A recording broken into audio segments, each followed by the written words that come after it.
Good day everyone, I am Stephanie Gracie-Ton and today I will be discussing the common misconception of same-sex marriage and also some organization that support same-sex marriage.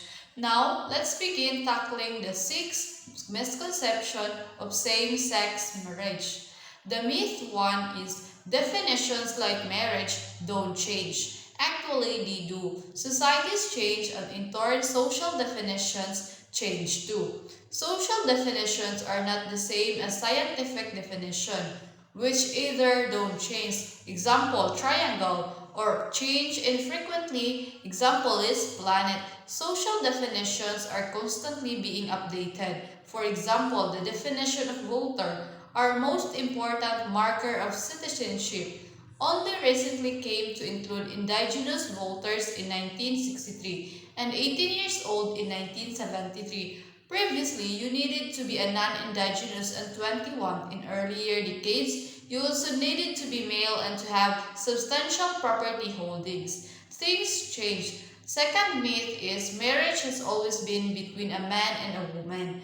Western societies have also held changing attitude toward marriage in the centuries past. Even the Catholic Church once sanctified certain forms of same-sex relationships. In any case, the fact that something is or isn't historically unchanged is neither here nor there in a moral sense. As what Judge Posner in the US said at the Court of Appeals, tradition pers cannot be a lawful ground for discrimination regardless of the age of the tradition.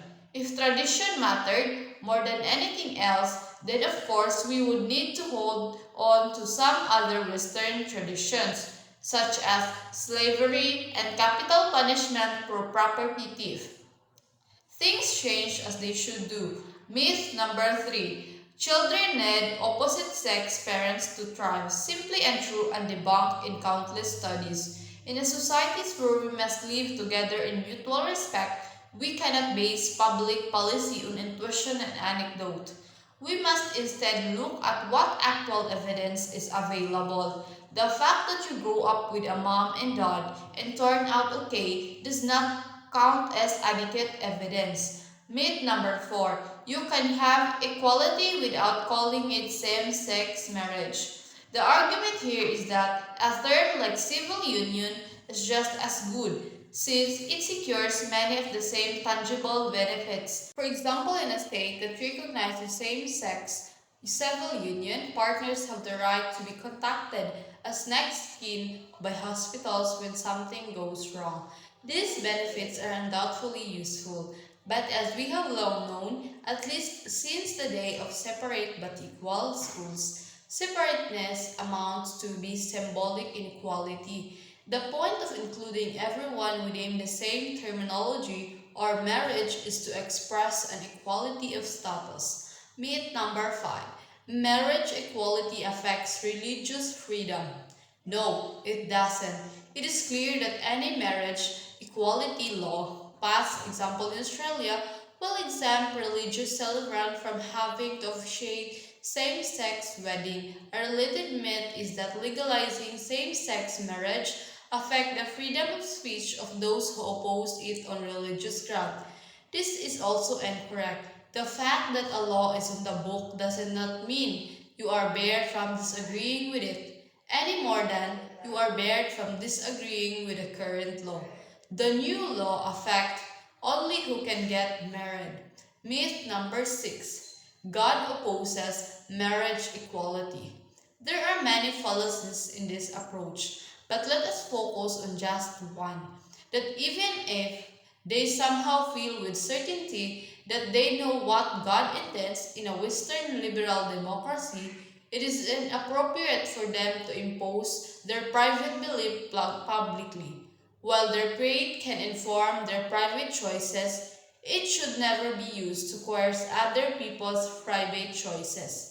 They must not insist that others follow rules based on their own beliefs, unless those beliefs can be publicly raised and debated as matter of agreeable logic or fact. In our democracy, this is a fundamental principle. If marriage equality become a legal reality, This will allow everyone to make choices based on their personal convictions. Opposite sex couples will be able to marry members of the opposite sex, and same-sex couples will be married to member of the same sex. This is how it should be. So next, let's proceed with some organizations that support same-sex marriages. Here are several organizations in the Philippines that support same-sex marriage and advocate for LGBTQ plus rights. Here are some of them and their advocacy. Number 1. Rainbow Rights Philippines advocates for the recognition of the rights of LGBTQ people in the Philippines, including the right to marry and the right to legal gender recognition. Second, Philippine LGBT Chamber of Commerce advocates for the economic empowerment of the LGBTQ plus community in the Philippines, including access to business opportunities and equal treatment in the workplace. Third, Bahaghari advocates for the recognition of LGBTQ plus rights in the Philippines, including the right to marry and the right to protection from discrimination and violence. Lastly, UP Babaylan advocates for LGBTQ plus rights and gender equality in the University of the Philippines, including the right to marry and the right to protection from discrimination and violence.